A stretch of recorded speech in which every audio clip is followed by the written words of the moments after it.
সুকুমার রায় নতুন পণ্ডিত। আগে যিনি আমাদের পণ্ডিত ছিলেন তিনি লোক বড় ভালো, মাঝে মাঝে আমাদের ধমক ধমক না করিতেন তাহা নয়, কিন্তু কখনো কাহাকেও অন্যায় শাস্তি দেন নাই। এমনকি ক্লাসে আমরা যখন গোল করিতাম তিনি মাঝে মাঝে আহ বলিয়া ধমক দিতেন। তার হাতে একটি ছড়ি থাকিত, খুব বেশি রাগ করিলেই সেই ছড়িটাকে টেবিলের উপর আছড়াইতেন। সেটাকে কোনোদিনও কাহারও পিঠে পড়িতে দেখি নাই, তাই আমরা কেউই তাহাকে মানিতাম না। আমাদের হেডমাস্টার মশাইটি দেখিতে তার চাইতেও নিরীহ ভালো মানুষ। ছোট্ট বেটে মানুষটি, গোঁফদাড়ি কামানো, গোলগাল মুখ, তাহাতে সর্বদাই যেন হাসি লাগিয়াই আছে। কিন্তু চেহারায় কি হয়, তিনি যদি শ্যামাচরণ কার নাম বলিয়া ক্লাসে আসিয়াই আমায় ডাক দিতেন, তবে তার গলার আওয়াজে আমার হাত পা যেন পেটের ভেতরে ঢুকিয়া যাইত। তার হাতে কোনোদিন বেত দেখি নাই, কারণ বেতের দরকারই পড়িত না। তার হুঙ্কারটি যাহার উপর পড়িত সেই চক্ষে অন্ধকার দেখিত।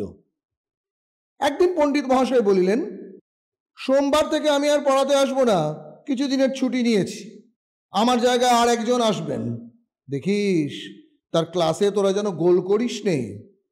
শুনিয়া আমাদের ভারী উৎসাহ জাগিল। তারপর যে কয়েকদিন পণ্ডিত মহাশয় স্কুলে ছিলেন আমরা এক মিনিটও তার ক্লাসে পড়ি নাই।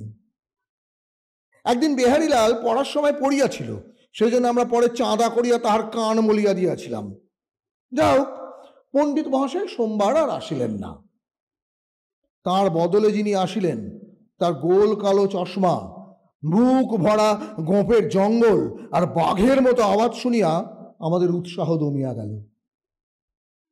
তিনি ক্লাসে আসিয়াই বলিলেন, পড়ার সময় কথা বলবে না, হাসবে না, যা বলবো তাই করবে, রোজকার পড়া রোজ করবে, আর যদি তা না করো তাহলে তুলে আছাড় দেব।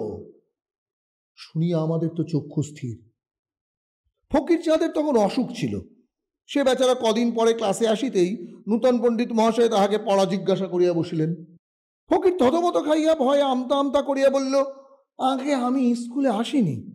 পণ্ডিত মহাশয় রাগিয়া বলিলেন, স্কুলে আসনি তো কোথায় এসেছ, তোমার মামার বাড়ি? বেচারা কাঁদো কাঁদো হইয়া বলিল, 7 দিন স্কুলে আসিনি, কি করে পড়া বলবো? পণ্ডিত মহাশয় চপড়াও বেয়াদব, মুখের উপর মুখ বলিয়া এমন ভয়ানক গর্জন করিয়া উঠিলেন যে ভয়ে ক্লাস শুদ্ধ ছেলের মুখের তালু শুকাইয়া গেল। আমাদের হরিপ্রসন্ন অতি ভালো ছেলে।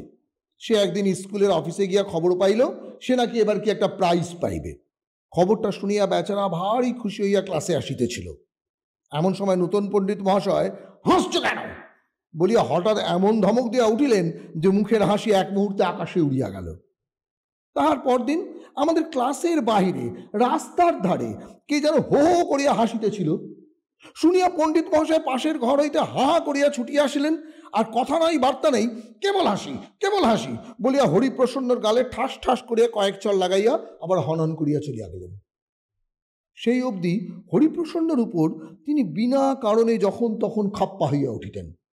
দেখিতে দেখিতে স্কুল শুদ্ধ ছেলে নতুন পণ্ডিতের উপর হাড়ে হাড়ে চটিয়া গেল।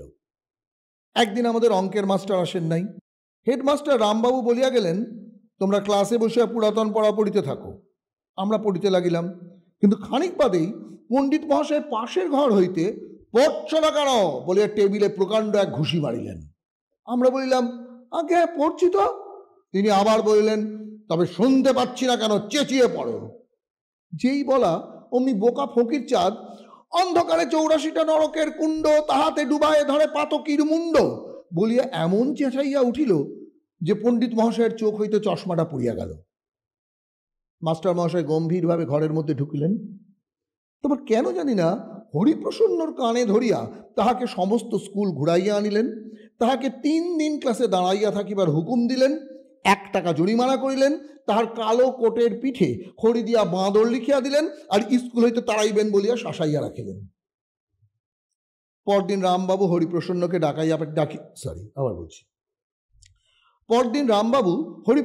ডাকাইয়া পাঠাইলেন এবং তার কাছে সমস্ত কথা শুনিয়া আমাদের ক্লাসে খোঁজ করিতে আসিলেন।